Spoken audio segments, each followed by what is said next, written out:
Okay, we're going to talk a little bit about adding sources here on our Ancestry tree and then moving those sources over to FamilySearch. So I am on the person or profile page of an ancestor that I have brought in from FamilySearch. I know that this is connected to FamilySearch because I can see up here with the FamilySearch icon, the tree is green and I have a little arrow, so I know not only is the tree is this person connected to a record in FamilySearch, but it's also letting me know the status of his ordinance work. So one of the first things I want to do before I source, though, is I would like to view this person on FamilySearch. The record was brought in, just importing into FamilySearch, which we went over in the previous video. But I just want to take a look at this person, what we have going on in FamilySearch. So here is the individual in FamilySearch. We definitely could come up with more information. There isn't an exact birth date. There isn't a death date. I'd like to know what his middle name is. It looks like the marriage, there is a marriage here, and I'd like to confirm that. We do need to standardize a few dates. This is not in standard form. And then there are no children here. So one would assume that there was at least one child probably from this marriage, one or two, and so I'd like to see if I could find out that information. And there are 3 sources attached already. So the marriage record between him and Clara's here, and it looks like the 1870 and 1880 census have been connected, which would confirm that he is the son of Samuel C. Elder right here. Okay, so that work has already been done. That's in Family Tree. And yes, there are record hints, plenty of record hints here. But let's look at how we would go about sourcing and then moving the information over from Ancestry instead of from FamilySearch. So again, I'm back on the page, the profile page, and I don't have any sources attached to him right now. But Ancestry is already giving me 11 hints. So probably the easiest way to find a source and attach it is through the hints. Now this is Ancestry doing the work for me. It has taken the information that is on this page and is giving me some hints. But actually, before I go ahead and look at those hints and do some sourcing, I would like to add his spouse here. That will give me one more piece of information for Ancestry to work with in my searching. So remember, we're going to add a relative from FamilySearch. We saw his spouse over in FamilySearch, and here she is, Clara E. Latimer. And I'm going to go ahead and select and add her as the spouse.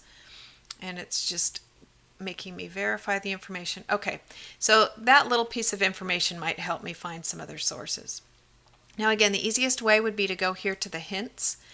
And usually the first hint that you see is an Ancestry member tree. And there are actually 8 trees that Ancestry has identified that share this information about an Elton C. Elder.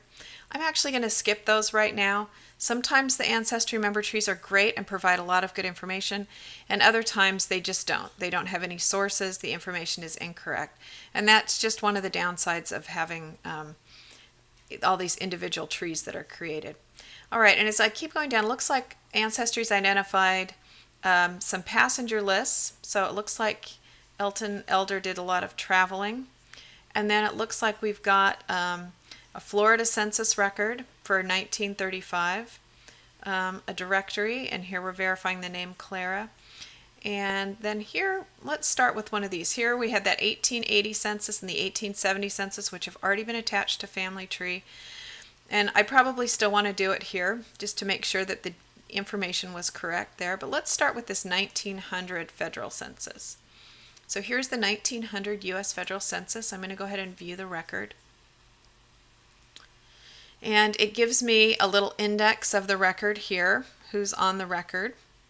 And then I can see the record.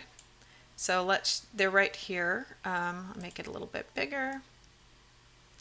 So here is this family, Elton C. Elder as the head, and it gives me that he was born in April of 1868.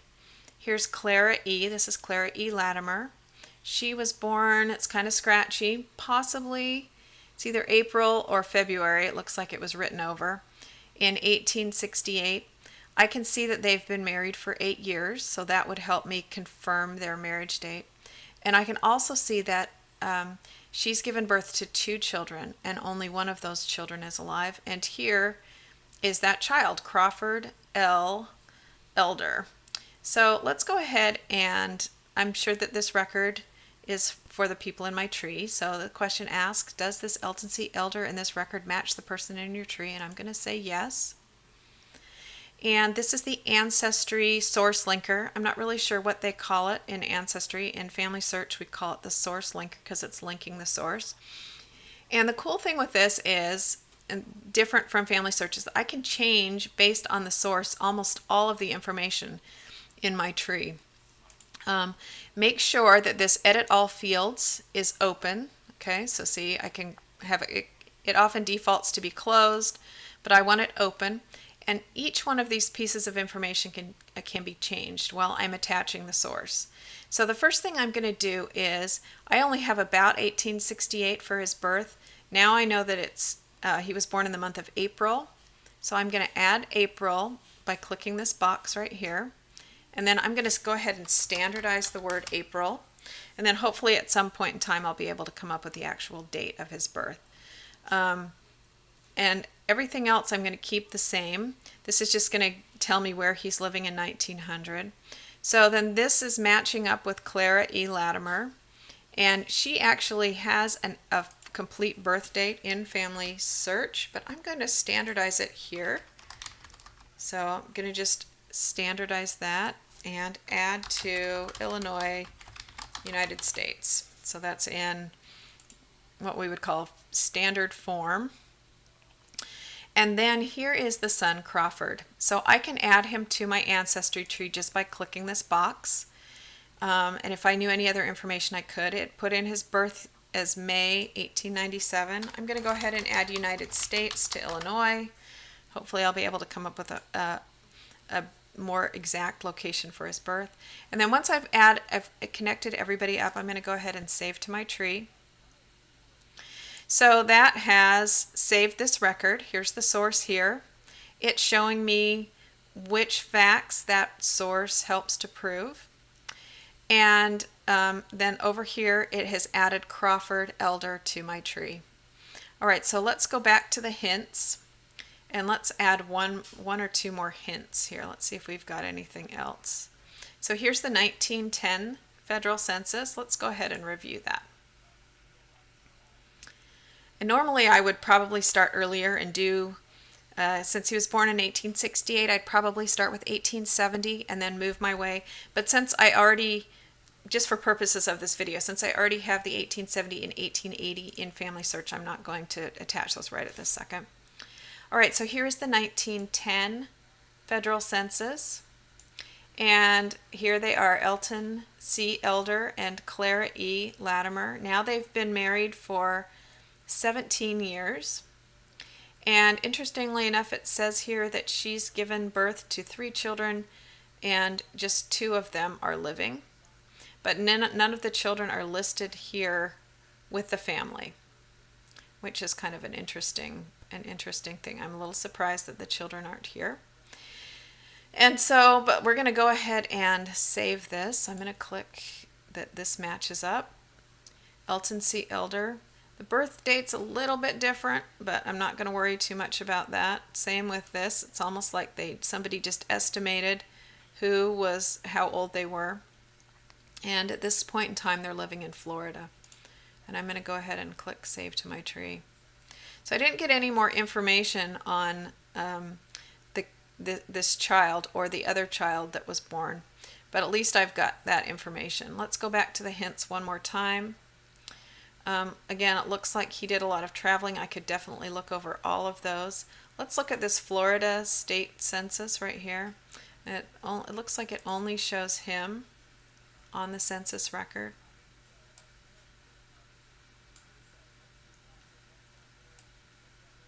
See if I can find him on here. There he is right here, Elton C. Elder, all by himself. And it looks like it says he's a seaman, which makes sense with all of the travel records. All right, I'm going to go ahead and just attach this particular source. It's not going to add any additional information. I'm going to save it to my tree. All right, so the hints aren't the only place I can look to find a source. I can also search on Ancestry in general, because sometimes the hints aren't finding everything. And so you can search here with this button up here at the top, or you can search right here, search on Ancestry. They both do exactly the same thing. When I click on that, it puts all of the information that's on his profile page into the search engine. Puts a little box up here to remind me of some of the relationships that exist in my Ancestry tree, so it can help me match up records. And then one of the things I really like about the Ancestry searching that FamilySearch doesn't offer yet is that I can see when I do my searches, it already identifies the records that I've attached to my Ancestry tree. So I don't have to go, wait a minute, did I look at that? Did I attach that? It can just help me with my search so I don't waste a lot of time remembering what's been attached already. All right, so again here, these are the 3 that I just recently attached. And we could scroll down here and see if we can find some other information. Again, here is him in the 1870. Here is him in the 1880. And here, this looks like his Social Security, a Social Security record. Let's go ahead and take a look at that record. So this gives us his actual birth date. It's 10 April. And we can go ahead and let's save this record. And so I could click here and just add the date over, but it's going to abbreviate April. So I'm just going to type in 10 because that's the correct date. And then I'm going to go ahead and save to my tree. All right, let's go back and search one more time. See if we can find something else. We can also limit what records we look for. So now here's their marriage index record. Why don't we go ahead and attach that? That just proves that Elton C. Elder married Clara E. Latimer on the 5th of October, 1892 in Knox, Illinois. Let's go ahead and save that. And we can add the marriage date over. It wasn't in there before. I'm just going to standardize October. And I'm going to standardize this to say United States because that's what FamilySearch likes. And notice it automatically changed it down here for Clara. And I'm going to go ahead and save. All right, let's do one more search. See if I can find a death record. So I could sit here and scroll through all of these records, but I can also limit the records here and pick a particular category. So I picked birth, marriage, and death. Now I'm going to pick death and burial. See if we can come up with a death record for him. Doesn't look like I'm going to be able to. Nothing came up right away. I'm sure he's still not alive because he was born in 1868. All right, but for whatever reason, I'm not able to locate that record through these searches. So I'm going to go back to all categories. And then I think let's do one more search before we move this information back over to FamilySearch. I'm going to click on Crawford. So it brings me to his profile page. And of course, we have just that 1900 census attached to him. I've already got 8 hints for Crawford. So let's look at the hints. All right, so here is his actual Social Security death index record. Let's go ahead and review that. That's going to give us his birthday and his approximate death date. And I'm going to say, yes, this matches up. And so I'm going to go ahead and click this box to change his birth date to 22 May. I'm going to keep Illinois, United States. And now we know that he died in July of 1977, in Huntington Beach, California. I'm going to just change this to United States again for FamilySearch reasons. And I'm going to save that to my tree. All right, and let's see, do we have any other hints? So here is the 1910 census. Let's review that. That's funny because we had found another 1910 census in Florida. And it looks like they had their census records maybe taken twice. And that first 1910 census didn't show up correctly. So here is, this is a much better 1910 census record. Here's Elton C. Elder and Clara. Here's Crawford. Here's their second child, Caroline, a daughter that we can add. Again, tells how long they've been married. She's given birth to 3 children and only 2 are living. Another cool piece of information here is Caroline Latimer, which would be Clara's mother. It says she's the mother-in-law of Elton. And then there's a couple of borders. So let's go ahead, and this definitely matches up. Let's save this. So no information's going to change there. Elton, we're going to match up. Clara, we're going to match up. Now we're going to add Caroline Elder, and we're going to save this to the tree, to my ancestry tree. So we've gotten a lot of information for all of these individuals.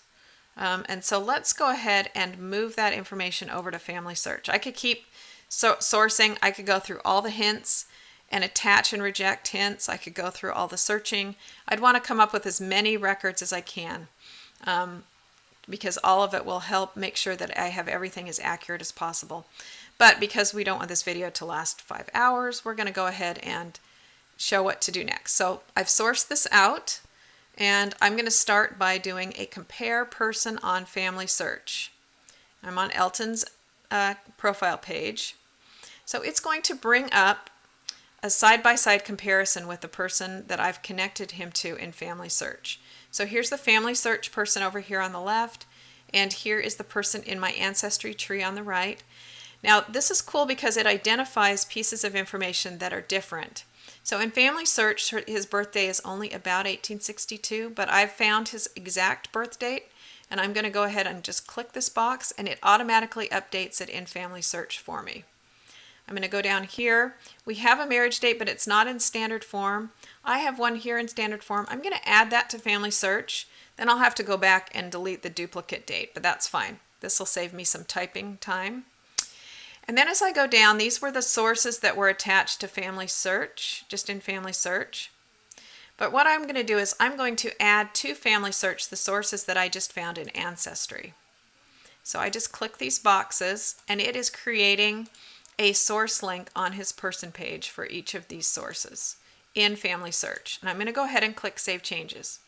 Now sometimes when I do this, and I put over a lot of sources, or a lot of fact information and sources, sometimes I get a little error message from Ancestry saying it wasn't able to process the request to move that information. However, I find that it always does work. So I think it must be a communication problem between the two websites in the confirmation of it, and it's probably because I'm sending over lots of information. So let's see what it says. Nope, looks like it did it just fine. So now it refreshed and it's back here. Now I'm going to go back to my FamilySearch page. Remember, we had just 3 sources, and we had the birth date was not complete. I'm going to refresh the page because I've now made changes to it. And let's take a look at this now that we've moved that information over from Ancestry. So now we have 9 sources, and here is the updated birth date information right here. And if we go down and look at the 9 sources, these are the ones that I just pulled in from Ancestry. They have the world symbol next to them because they are sources that are outside of FamilySearch. But anybody could come and click here. They can see that I created the source today, and they could click on this link and it would take them into Ancestry and open up the source for them to look at. All right, so that's how to move sources and facts over. But what about adding these people to family tree that I've discovered? So I'm going to click on Crawford Elder, and again I could definitely do some more sourcing for him, and I need to add him to family tree. So I'm going to go ahead and click on this green tree button up here. It goes into FamilySearch, and it's actually found a record. So there is a record for him in FamilySearch already. So there are probably some duplicates that I'm going to need to clean up. I'm going to connect him. Now, interestingly enough, it looks like this may just be based solely on a birth record. There are no family relationships or no parents here, which is really interesting. So I'm going to want to go and look at that. But for now, I'm just going to connect my ancestry person with this record that already exists in FamilySearch. I'm going to click Connect Person. Okay, so now he's connected. And now while I'm here, I want to go and view this person on FamilySearch and see why there aren't any family relationships. So I clicked View Person in FamilySearch. It's taking me to his person page. And I'm going to scroll down. And there are parents, but with no dates. So this is probably an extracted birth record. So somebody extracted out the information and put it in family tree, but because there's no dates on the birth record and no other relationship information, the parents are listed as such. So I have a duplicate Elton, and now I know his middle name, Crawford Elder, and a duplicate Clara E. Latimer. So I need to merge those together. And we'll do that on a different video. But you get the idea, because this one we're mostly talking about moving data back and forth. And so while we're here, let's see if we can move Carolyn Elder over as well. So we found her on the 1910 census. We definitely could do more sourcing for her, but for purposes of this video, we're going to just go ahead and show how to move her over. So when I click on the tree icon, it identifies two different records. One is a Carol Elder born in 1912, but that doesn't match up. Mine was 1903. And then here is another Caroline Elder, but there's no birth or death information for this record. And so I don't know if that would even be a match, because how would I know? So what I'm going to do is I'm going to add this person to FamilySearch, and the name is spelled differently than what I've got. So I'm going to add to FamilySearch. So it is going to add a Caroline Elder with the father Elton C. Elder and the mother Clara E. Latimer, and we're going to go ahead and add that to FamilySearch. And so now if I go on the FamilySearch page for Elton, and I'm going to just refresh it real quick.